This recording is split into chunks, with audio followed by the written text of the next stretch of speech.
তো আসসালামু আলাইকুম গাইস, কি অবস্থা আপনাদের? আশা করি আপনারা সবাই ভালো আছেন। শাওকিদা গেমার নিউ একটি এপিসোডে আপনাদেরকে জানাই স্বাগতম। তো গত এপিসোডে কী ছিল? গত এপিসোডে আপনারা দেখছিলেন যে আমরা একজন ভিআইপির ঘর থেকে ল্যাম্বরগিনি টার্জোটা চুরি করি অ্যান্ড দেন বলেছিলাম যে এরপর এপিসোডে এটাকে সেল করব। তো আজকে এসে গেলাম এটাকে সেল করার জন্য। তোমরা কমেন্টে আমাকে অনেক রকম প্রাইস বলছো। আর একটা কথা, আমি কিন্তু গাড়িটা কালার চেঞ্জ করে ফেলেছি। কারণ হচ্ছে দেখো, একটা কথা একদম স্বাভাবিক বিষয়, সেটা হচ্ছে একটা চুরির গাড়ি, যখন কেউ দেখবে অবশ্যই চিনি ফেলবে, সেজন্য আমরা কালারটা চেঞ্জ করে ফেলেছি।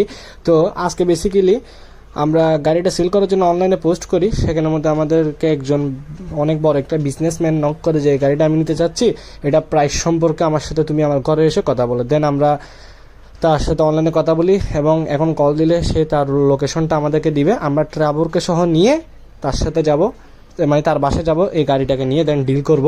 তো পুরো এপিসোডটা দেখতে তোমরা আমাদের সাথে দেখো। চ্যানেলে নতুন হলে চ্যানেলটাকে লাইক এবং সাবস্ক্রাইব করে দিবা। তো এখন আমরা ফার্স্টে ট্রাভেলকে আগে ডাকি নিয়ে আসি। হ্যাঁ, তো গাইস ফাইনালি আমাদের ট্রাভেলের সাথে কিন্তু কথা হয়ে গেছে। ট্রাভেল জানাচ্ছে সে 10 মিনিটের মধ্যে আসতেছে। আর ইতিমধ্যে ওই ব্যবসায়ী যিনি বড় বিজনেসম্যান, উনি আমাদেরকে অলরেডি তার লোকেশনটা সেন্ড করে দিয়েছে। তো এখন আমরা ট্রাভেলের জন্য ওয়েট করি। অ্যান্ড ফাইনালি ওয়েট করতে করতে কিন্তু ট্রাভেল কিন্তু আমাদের এখানে এসে যায়। অ্যান্ড ট্রাভেল আসছে লিটারেলি, ও আসছে হচ্ছে ট্যাক্সিতে করে। দেন এখন ওকে বলি যে আমার সাথে গাড়িতে বই। অ্যান্ড দেখো ব্যবসায়ীটা আমাকে লোকেশন দিয়ে দিছে। আমাদের ঠিক লোকেশনটা হচ্ছে ঠিক এই জায়গার মধ্যে। ওকে, তো আমরা এখানে ম্যাপের মধ্যে ফার্স্টে মার্কিংটা করে নিব আমাদের ঠিক এই জায়গার মধ্যে চল লোকেশনটা। দেন আমরা এখন আমাদের ল্যাম্বরগিনি টার্জোকে উরুস্তুল দূরাবো। দেখা যাক, আশা করি খুব তাড়াতাড়ি পৌঁছে যাবো, যেহেতু গাড়িটা অনেক টপ স্পিডের গাড়ি। তো আমরা সেখানে পৌঁছাই, দেন তারপর তোমাদের সাথে দেখা করতেছি। আরেকটা কথা, যদি গাইস তোমাদের কাছে ভিডিওটি একটু ভালো লাগে থাকে, তাহলে প্লিজ একটা লাইক করবা। এইসব জিটিএফএফের এপিসোডগুলো বানাইতে অনেক কষ্ট হয়। তোমরা যদি খেয়াল করলে দেখবা যে আমি জিটিএফএফের লাস্ট এপিসোডটা ছাড়ছি প্রায় 5 দিন, 5 দিন আগে। এই এপিসোডটা নিয়ে কাজ করতে আমার আরও 5 দিন লাগছে। তো ভাই সেজন্য আমি একটা লাইক তো আশা করি ডিজার্ভ করি। সামনে থেকে কোয়ালিটি আরও ভালো করার চেষ্টা করবো যদি তোমাদের সাপোর্ট পাই। তো চলো বেশি পেক না করে আমরা ডিরেক্ট ওই মানে ব্যবসায়ীটার ঘরে চলে যাই। তো গাইস চলে যাই বলতে বলতে আস্তে আস্তে আমাদের থেকে আসলে সকাল হয়ে যায়, কারণ এই ঘরটা আসলে অনেক দূরে। তো এখানে আমরা বাইরে দাঁড়িয়ে সে বিজনেসম্যানটার জন্য অপেক্ষা করতেছিলাম, তার কলের জন্য। সে এখন আমাদেরকে অনুমতি দিছে ঘরে যাওয়ার জন্য। তো আগে আমরা সিকিউরিটি গার্ডের সাথে কথা বলিনি, ঠিক আছে? তো বলতে না বলতে এখানে কিন্তু সিকিউরিটি গার্ড আমাদেরকে অনুমতি দিয়ে দেয়। আসলে এখানে মেইন সমস্যা হচ্ছে যিনি মেইন বিজনেসম্যান উনি এখন নাই, ওনার ম্যানেজার আছে। আর গাইস দেখো ওরা কত রিচ ভাই, কি ঘর! ও ভাই এখানের মধ্যে কতগুলো সিকিউরিটি গার্ড এফআইবির। উনি মনে হয় কোনো সরকারি কর্মকর্তা, পাশাপাশি মেবি বিজনেসম্যান। দেখা যাক। ও ভাই যে পদে পদে সিকিউরিটি গার্ড, ওই শালাগুলো কি! ওই দেখো গাইস উপরে শুদ্ধ বান্দা, কি রে ভাই! ও ভাই সাইডে আশেপাশে সব দিকে মানুষ ভাই, নাকি আমার এখন এখানে কর দিয়ে দেবে। ওই দেখো উপরেও মানে মানুষজন আছে। এখন আমাকে গাড়িটা সোজা এখানে রাখতে বলা হয়েছে। আসলে গাড়িটা অনেক বেশি ময়লা হয়ে গেছে, হোয়াইট তো, তাই এখন আমাকে এখন দেখি আমি সিকিউরিটি গার্ডের সাথে কথা বলতে হবে। এখন কি আমি গাড়ি আদৌ এখানে রাখবো না কোথায় রাখবো? ওয়েট করে আমাকে এখন ওরা বলে দিয়েছে যে গাড়িটা কিন্তু ভিতরের সাইডে করে পার্ক করতে। তাই আমরা এখন গাড়িটা কিন্তু অলরেডি ভিতরের সাইডে নিয়ে আসি। ও ভাই কি দামি ভাই! আমার এর যেটা ঘরের পার্কিং আছে, এই পার্কিংটা দিয়ে ভাই আমার মানে আমার ঘরই কিনা যাবে 4 বার ভাই। লল, এত বড় লোক মানুষ কোন সময় যে বড় লোক হবো, তোমরা লাইক দিলে বড় লোক হবো। তো এখন আমরা ঘরে যাওয়ার অনুমতিটা আমাদের এই সিকিউরিটি গার্ড ভাইটার সাথে কথা বলে নিতে হবে। গাইস এটা ওরা অনেক হাই সিকিউরিটি মানুষ। হ্যাঁ, আগে দেখা যাক এর সাথে কথা বলিনি, যার সাথে যে কোনো একজনের সাথে কথা বলি, আর দেন পারমিশন পাই, দেন ঘরে ঢোকার সময় তোমাদের সাথে দেখা করতেছি। তো গাইস বলতে না বলতে কিন্তু আমাদের পারমিশন এসে যায় মোবাইলের মধ্যে। দেন আমরা এখানের মধ্যে কিন্তু এখন এন্ট্রি করবো সে কোটি কোটি টাকা দামের ঘরের ভিতর। ওয়াপ! ও ভাই এটা কি ঘর, এত দামি! লল ম্যান। আর গাইস এই এই ছবিটা মনে হয় যার ঘর তার পিক মেবি এখানে টাঙ্গায় রাখছে ভাই। লিটারালি ঘরের ভিতরে সিকিউরিটি গাইস, এটা তো আবার পুলিশ ভাই। আমার এখন তো আমি কনফার্ম এটা নিশ্চয়ই একদম 100% শিওর এটা পুলিশের কোনো একটা মানে সরকারি কাজের সাথে নিয়ে দিতে আছে। হ্যাঁ, আর আমি ট্রাভেলকে বাইরে দাঁড়াতে বলে দিছি। আর আমরা আজকে গাড়িটার দাম হাঁকাবো $5 মিলিয়ন।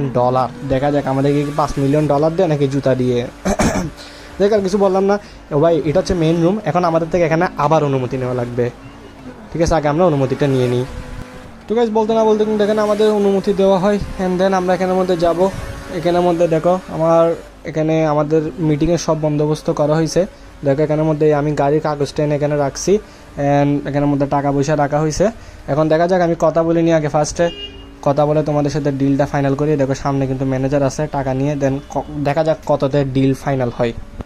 তো গাইস ফাইনালি 2 ঘন্টা পরে আমাদের ডিল কমপ্লিট হইলো।